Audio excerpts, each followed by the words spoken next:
Hey Zoe, Hey, Lo, how's it going today? so good. I love our weekly episodes. I do too. It's just such a good way to just pop in, connect, get Mhm. inspired, and also connect with each of you listening or watching because now we're on YouTube.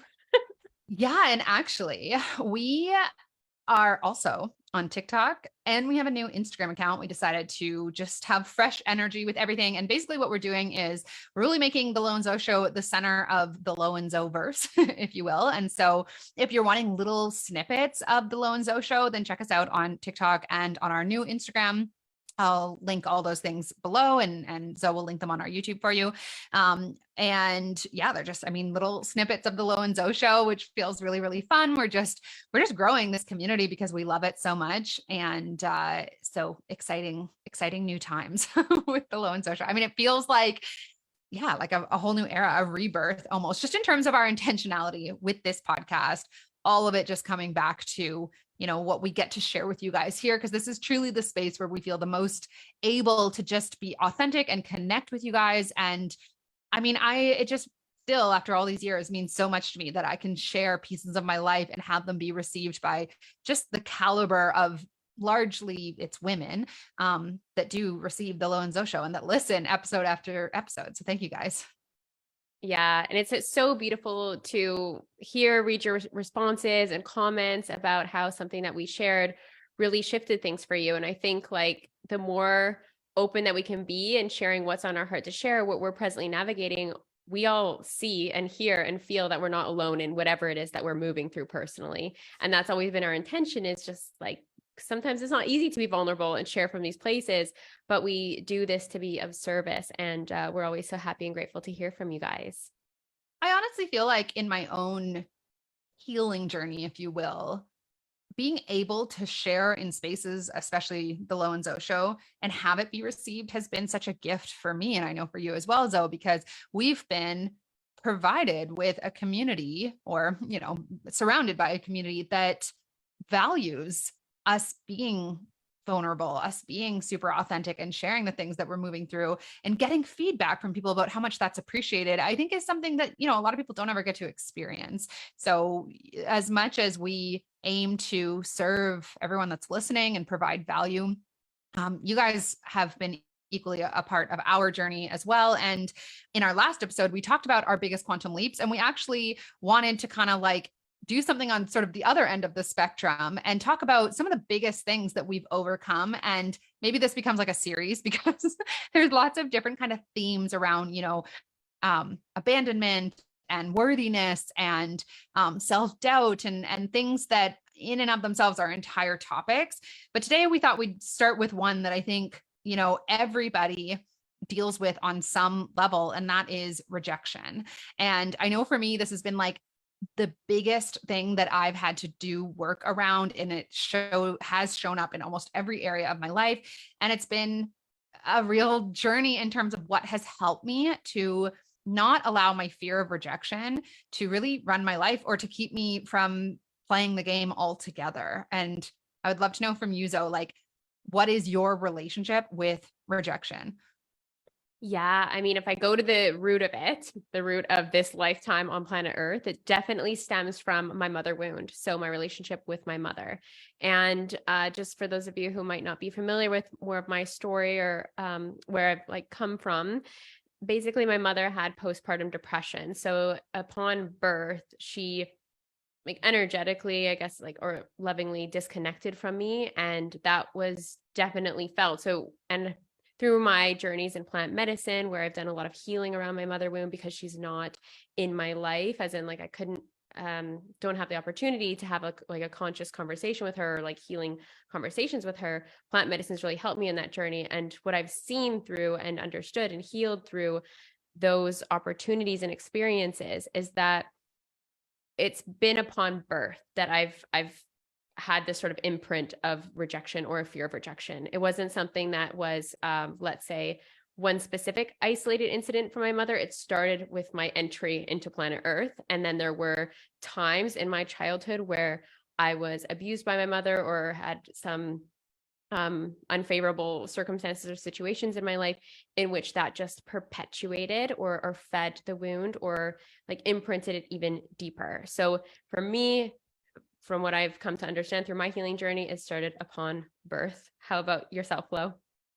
Oh my gosh, I could write a book on rejection and my journey through rejection, where it has shown up for me. I think for me, it was unlike Zoe, who has, a very significant event or period of her life that created that kind of wound, if you will.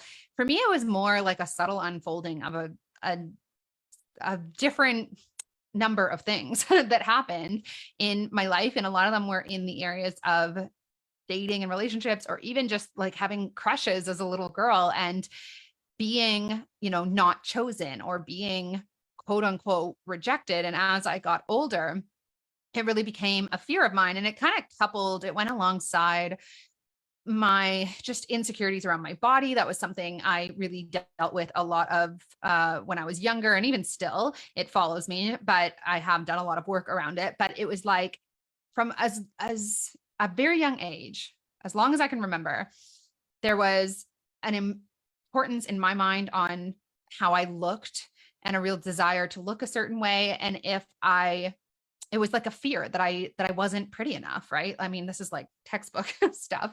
And so my fear of rejection was so often tied to like, oh, well, he just doesn't think that I'm pretty enough. And that was such a deep fear. And I think that, it's really important for people to understand that these like wounds that we speak of, or these intense fears, they are often the result of trauma or times in our lives when we felt the most alone, the most scared, the most vulnerable. And there's a reason that we resist them and that we actively take action, often unconsciously, to avoid the possibility of having them confirmed for ourselves. So for me, I had this, what I believe to be a recurring theme of rejection. And when I say that, I mean that often we make stories or we make things happen in our life mean that we're being rejected, or mean that we're being abandoned, or mean that we're not worthy. So if we have, from say the time that we're 6 years old, we have an experience where we were quote unquote not chosen, or we were rejected. Now, as we go through our lives, we start to find other evidence for that happening. And we start to go, oh, well, this person didn't text me back. It's because I'm not pretty enough, or I'm being rejected again. Right. And so like we create these whole identities and whole storylines of our lives that a lot of the time aren't even true. And I had several breakthroughs sort of towards the end of my 20s where if something didn't work out with someone that I was dating, I actually started asking why, because my mind wanted to immediately go to a place of rejection. And just in that, I had not so many, I had a couple of guys I was dating say like, this literally has nothing to do with you. Like, that's actually not what's going on here. But before that, I never could have asked that question. That was way too scary to me. So there's just a lot of avoidance when it came to rejection. And even still, it is something that can come up, but I've done a lot of nervous system work around it.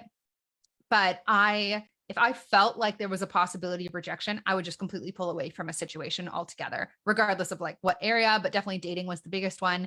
But it really did show up in my business as well. I mean, Zoe and I, we're very vulnerable online. We launch courses and programs. There is just constant opportunity to feel like you're not being chosen. And if that's within you, it's definitely slowing you down in business, in love and relationships, whatever it is, because we're looking at things that people are doing or not doing and filing them under the category of I'm being rejected, right? That person decided not to sign up for my course.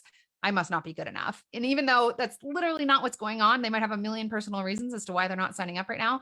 That was kind of the theme in my life, was like, it was so pretty much impossible for me not to make things mean that I was being rejected. And if there was a sliver of possibility there, then I'd be the one to pull away from, let's say a relationship or someone that I was dating. So, I mean, yeah, that's not even the nutshell version of it, but it was for a very long time something that drove who I was and how I operated and the spaces I allowed myself to exist within or not. Because if there was potential for rejection or what I perceived to be rejection, I didn't want to be there. It was too risky. Yeah. And what's so interesting about these wounds, the deeper ones, such as rejection or abandonment, is that we we create as many coping mechanisms as we can so that we don't have to feel those things, when in fact we do need to feel rejection in order to heal rejection.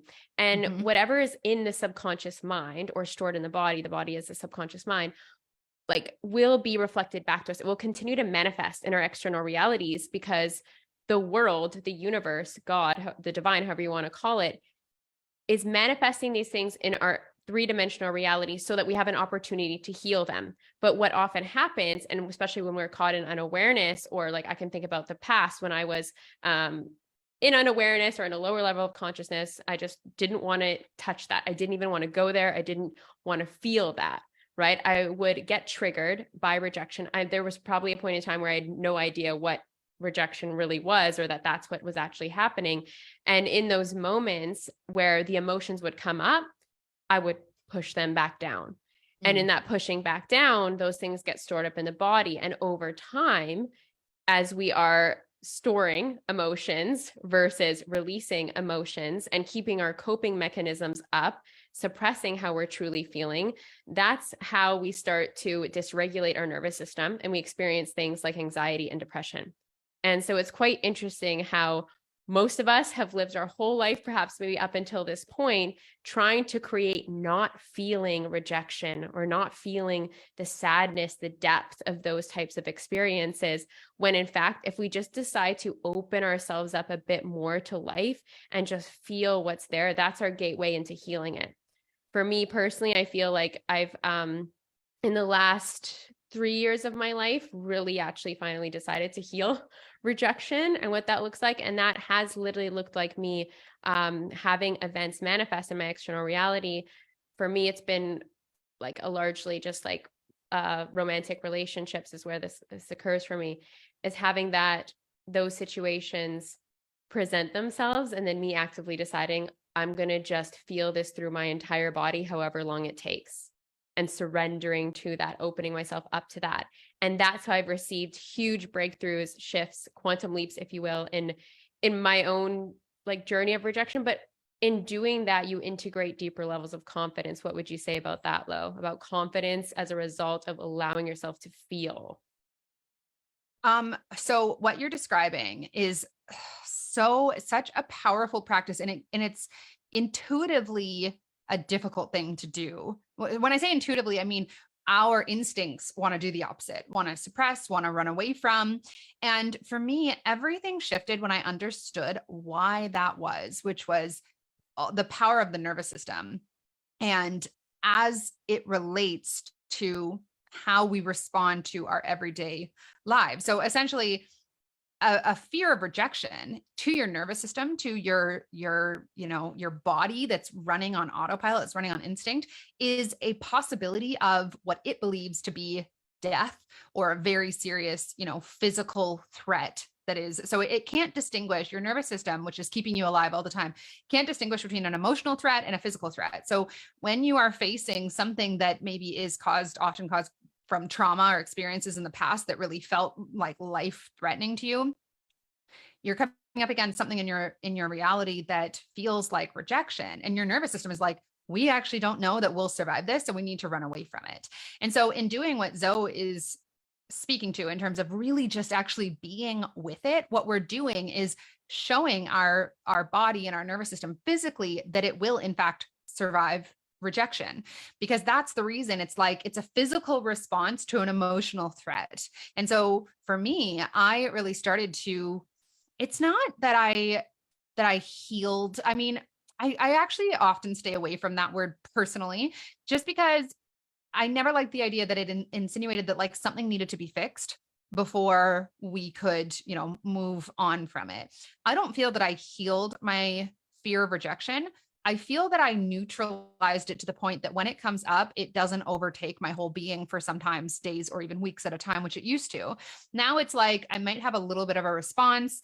Sometimes it's 20 minutes, sometimes it's half a day, but I know, and my body and my nervous system knows at this point, that it is not a physical threat to my being, that I will survive even the worst rejection.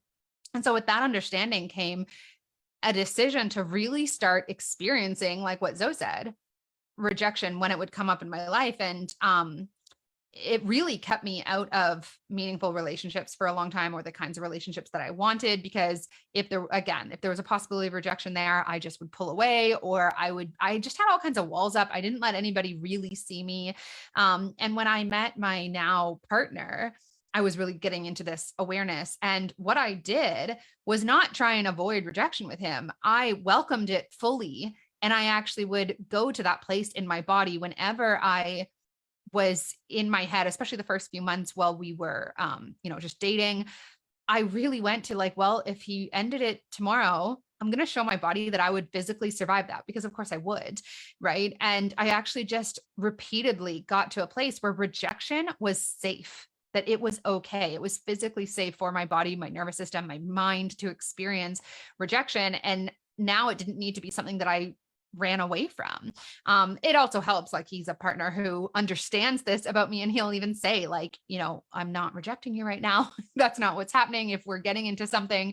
But yeah, I mean, that was the work that I did. So instead of sabotaging or energetically closing myself off, I repeatedly became okay with the possibility of him just up and changing his mind. And as a result, I could stay in this space where it was safe to keep being vulnerable with him. It was okay regardless of how it went, because no matter what, I would physically survive it. And that distinction for me was the difference in no longer running away from the possibility of rejection or trying to override the part of me that was fearful of that. Because that's what we do a lot of the time, especially in the world of manifestation. We try and outthink our nervous system responses and our stress responses. And we cannot do it. We try to think like, oh, I have a fear of rejection. I need to just become super confident, and then I won't feel a fear of rejection anymore. And it doesn't work, because it's chemical, it's within the body. Right. So I don't know if that answered your question. Sorry, Zoe, but what you're explaining, I just wanted to kind of explain from like a sciencey perspective, because that changed my whole life. That allowed in the relationship I'd always been imagining. And it really shifted things for me in business as well, because now there wasn't anything to run from or hide from.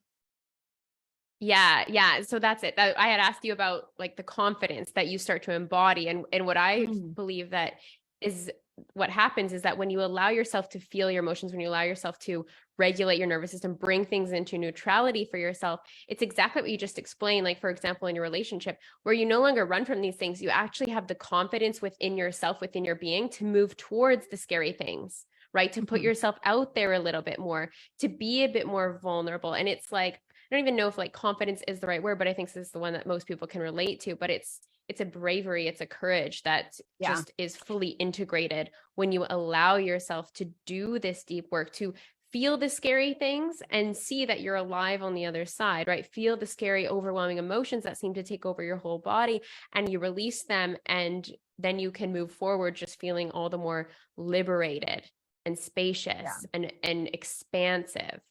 It's confidence, but more than that, it's personal power. It's like you are cultivating the ability to no longer give your power away to external circumstances. So if it's in business, for example, I have conversations with clients who are like, I did this thing and it really didn't make me feel good, and I don't want to do that again. And I was like, but if we're always running from what we don't want to feel in our business, everything has power over us, because we can't control. I woke up this morning and somebody had commented on something I had said, and it was like, I'm like, I have a freebie for you. And they go, it's not free. You're trying to get a lead. Right. And I sat with that for a little while, because I'm like, oh, okay. Like, I can't even, whatever. I'm not even going to address this. But it's like, if that a few years ago, that actually would have really like hit me. And then I would be like, oh, maybe I shouldn't tell people that I have this freebie for them, which is, by the way, free. I gotta email it to you. So anyways, so that's okay. I'm going to keep putting this out there to more people with the possibility of getting more comments like that. And it's safe. So I have power over any external circumstances. Of course, that's a really minor example. Whereas if you have that experience and your nervous system is like, oh, this person is mad at you, that's not safe. You're a people pleaser. That's how you survive. Now you're going to be like, well, I guess I got to find a business model that allows me to not do that. And you're just like constantly catering to your external circumstances. So the confidence comes from this place of like, I am more powerful. I have control over my response to things, because I've taught my body that I'm willing to go to that place if it comes up. It's not something I need to avoid. And therefore It's like, it's your ultimate power to cultivate the ability to have things like that happen and not go into a day long or week long stress response as a result. And the only way there is to actually go into those emotions and feel what there is there. Right. Yeah, exactly. The only way out is through. And Exactly. through it can feel like the scariest thing, right? Because we live inside. As much as it feels like we live in this external reality, our internal world is where it's at. We must shift and change and transform the internal reality to see and experience and receive the results in the external reality. The only way out is through. The only way to not feel the intensity or the deep fear of rejection and to start to embody more of this bravery, this courage, is to feel those feelings. And I just want to validate anyone else out there who might be currently navigating this type of wound or these depth of emotions, is that when these emotions come up, it can overwhelm your entire system, right? Like Lo spoken to the nervous system, it can literally feel like you are dying, like you're not going to survive, like all these alarms are going off inside. And it can feel like crippling. In my past, I've experienced crippling anxiety. It's the point where I couldn't get out of bed or I couldn't get off the couch because I couldn't understand what was happening in my body. I knew that I was experiencing, let's say, a trigger by like a romantic situation or partner or something, but I didn't understand the science behind it. I didn't understand the deeper connection that my body was longing for, or asking for, or that was available to me if I just decided to move through the emotions. And one thing Lo and we often speak to is the messaging that's kind of out there in the law of attraction world, which we've spoken into many times, of like, for those of us who are perhaps brought up absorbing that type of content and really taking it in as gospel, when I would have these anxiety attacks or even like panic attacks or just feeling an intense emotion that happened as a result of the rejection trigger, I would just freeze up and do my best to shove that stuff back into my body, which was the absolute worst thing that I could do, but I just didn't know. I was in unawareness about it. Yes. And this part is so important because not only is it instinctually backwards to be like, I'm going to dive into this thing that is terrifying my whole being, because you're literally programmed to run, right? Fight or flight. Like when those emotions come up, or that possibility, that danger, if you will, comes up, you want to run away from it. You want to find ways to not feel that anymore. That's why we distract ourselves. That's why we go on shopping sprees. That's why, a lot of the time, that's why we do whatever we can. And especially if you're aware of mindset work, you're like, okay, I'll think a thought that doesn't feel like this.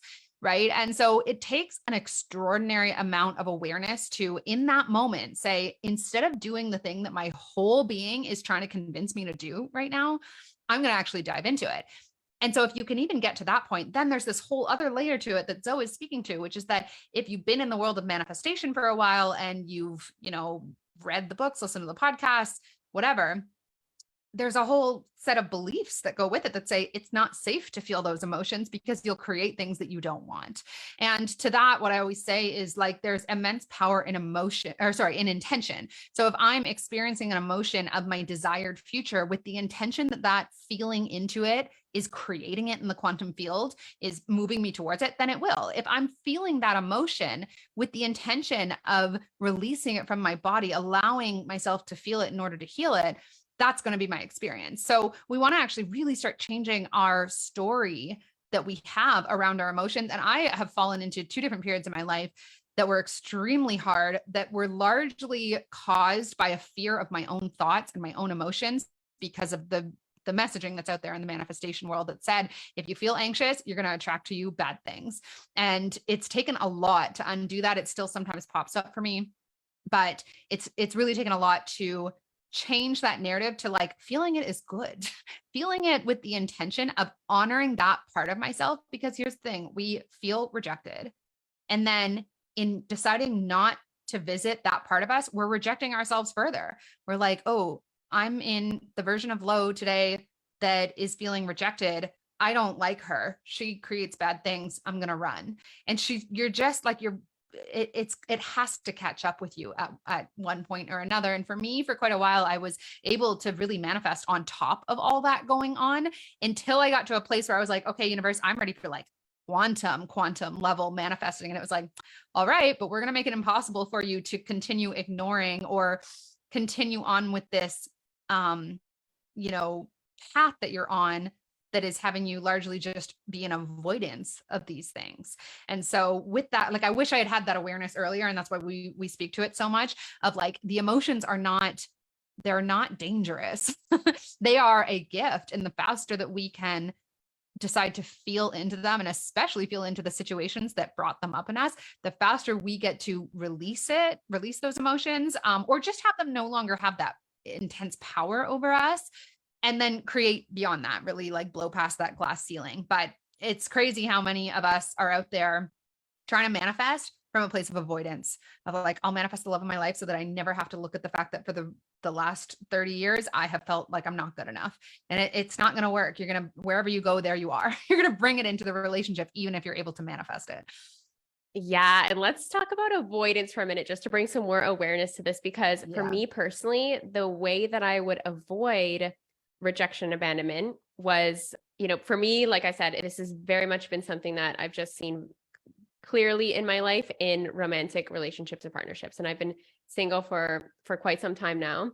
And I noticed that I avoided dating. I avoided putting myself out there at all, because I was afraid of my own emotions, and I was afraid of my own mind. Like you said, Lo, like this fear of your own thoughts, because I recognized that, like, as soon as I started to develop feelings for someone, all of a sudden this felt like unsafe territory, where I didn't have the same control that I had over my career, over like my YouTube channel, over like my life, right? It felt like this one area where it's like, that's the scary place, so I'm not even going to go there. And my avoidance for me looked like working a lot and being obsessed with productivity. And honestly, I have been a workaholic in my life, to the point where there has been times where I just majorly disconnected from my body. Like, let's say when I was talking about suppressing emotions, where I would get triggered, let's say in that area of having feelings for someone, and then I would just throw myself into work or throw myself into a project, because it distracted me from feeling anything at all. And then other avoidance, like besides not dating at all and working a lot, also for me at one point in my life looked like just booking trips and travel. It was not understanding that wherever you go, there you are. I had this idea that if I could just change my environment, it would all be okay. If I could just like, I love travel. Now I have like a very different, beautiful strong foundational relationship with travel, where I'm not escaping myself, but that's what I was doing. I was so afraid of rejection and abandonment and romantic relationships that I was either working or getting on a plane or planning a trip somewhere in order to not feel anything that felt uncomfortable in those areas. Yeah. Oh my gosh. This is like such a powerful, just thing to bring light to. I don't know if we've ever really talked about this on the Lo and Zoe show. But if you start to look at it, this is actually in our last episode, we talked about obviously quantum creation and really allowing for big things to unfold in our life. And the number one reason people struggle to manifest is because we get too involved in the how. And the number one reason we get too involved in the how is because we're trying to avoid or control out of a desire to not have to have anything happen that we don't want to happen. Like I have had clients who are in a launch or going into a launch, and they say, I just really want someone to sign up in the first hour, right? Even though it's like a 2-week launch, they're like, I really want someone to sign up in the first hour. And the reason for that is because if someone signs up in the first hour, they're going to let that be permission to feel safe. So there's this need to control. And I'm like, well, what if no one signs up for the first 13 days and on the 14th, 100 people sign up and it changes your life, right? But to get to a place where you could be okay for 13 whole days is a lot of the work that we're talking about right here. And so we give our power, we need to control the how. We're dating someone new, we're like, I just need him to respond to each of my texts within 2 hours. And if not, I start to like write narratives in my head of doomsday, and he doesn't like me anymore. And now I'm going to start closing myself off. And so we really have a hard time allowing for the unfolding or letting go of the how, because there's such an instinctual need to control it so that we don't have to potentially have those areas of ourselves brought to light, have those potential threats of rejection, of abandonment, of unworthiness, or whatever it is, show themselves because they don't feel good. They're things that, like we said, are a threat to our survival. So we're going to do whatever we can. And then people are like, how come manifestation isn't working? It's like, it's not that it's not working, but we really got to get out of the way. And getting out of the way means this work, and it's not comfortable, but it is liberating AF. It's liberating, and it creates the spaciousness for your desires to come in, right? Like if we think about the subconscious mind being the body being the subconscious mind, when we regulate our nervous systems, when we release these emotions, we're actually creating space in our vessels to welcome in, to receive, to be able to hold on to the things that we create, right? Such as, let's say, the romantic partner, or let's say the money, or let's say the business. Oftentimes people can create things, but they, like we hear oftentimes in this world of manifestation, we hear about the people who win the lottery and then they lose it all, right? We hear these types of stories, or people come into a lot of money and then they lose it all.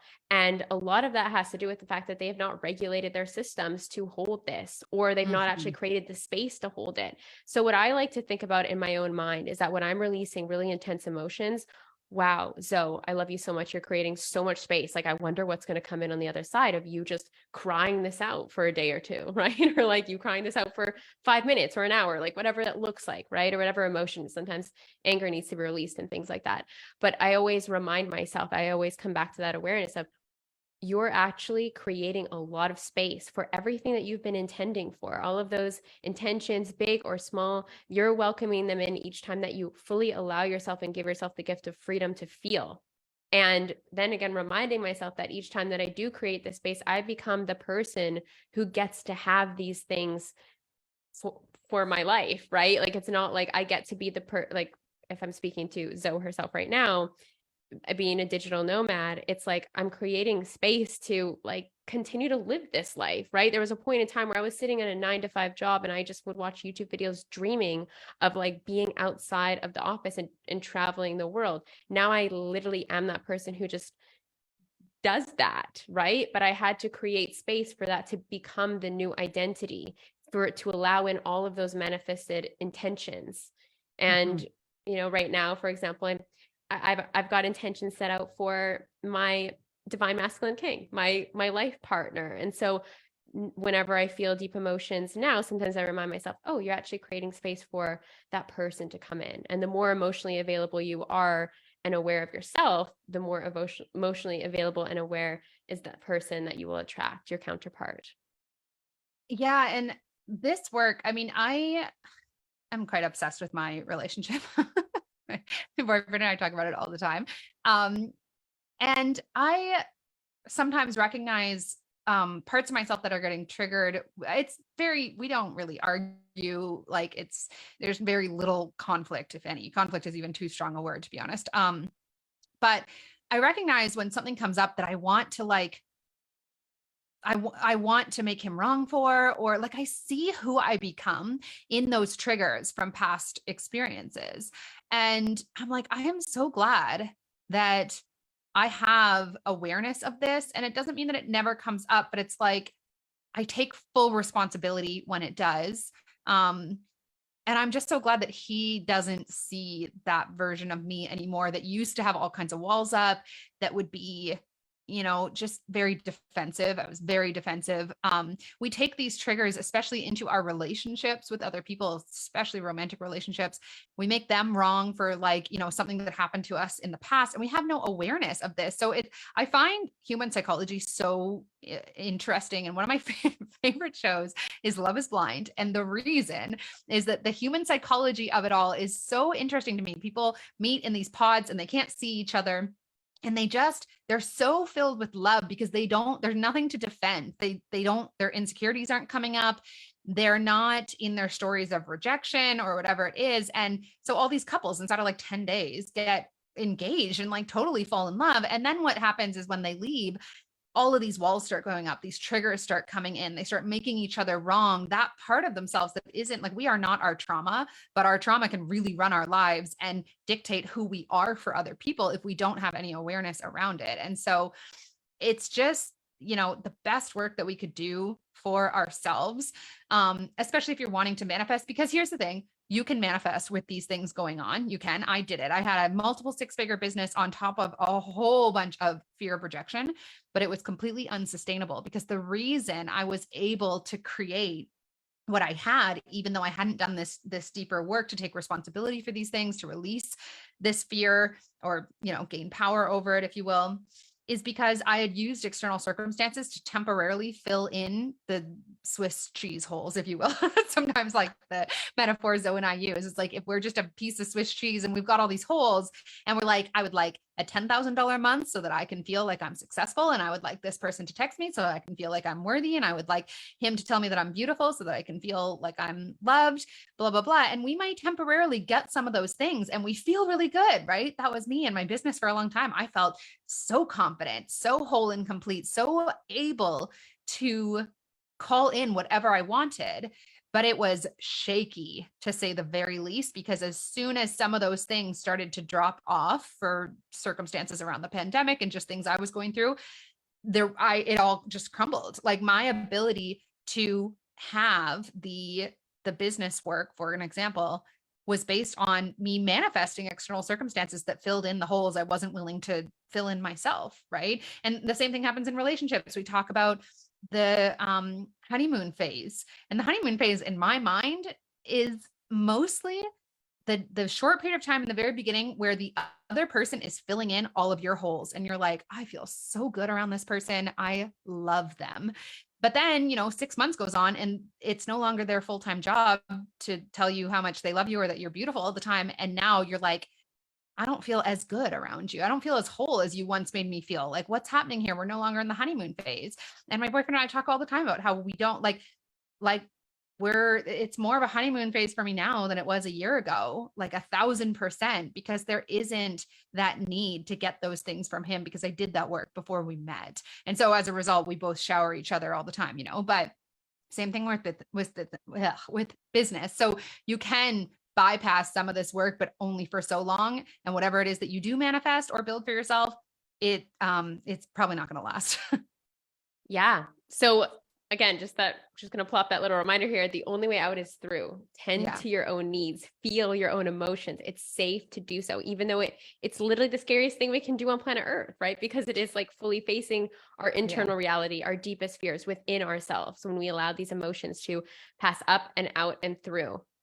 But just like, remember this, keep this in your awareness for the next time that you're feeling an overwhelming emotion, that everything that you desire is on the other side of that. Perhaps it's a relationship similar to Lowe's, where it's just like honeymoon phase through and through, just feeling better than ever. And like, the universe always wants to give us better than we could ever imagine. So remember that, like, each time that you're processing something that feels very scary, is that better than you could ever imagine, abundance wise, freedom wise, is on the other side of that.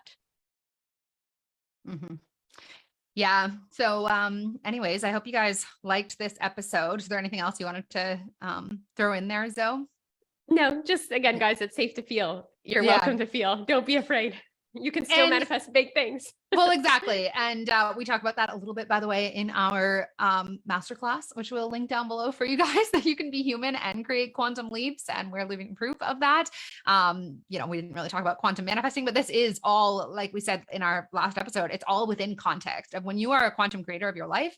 You get to be human, you get to feel these things. And we're really on a mission to shift this narrative and shift the way people approach mindset work and approach energy work and approach the process of quantum creating their life, consciously creating their life. So check that out if you guys are interested, and love you. Thanks for being here. See you next week. Bye.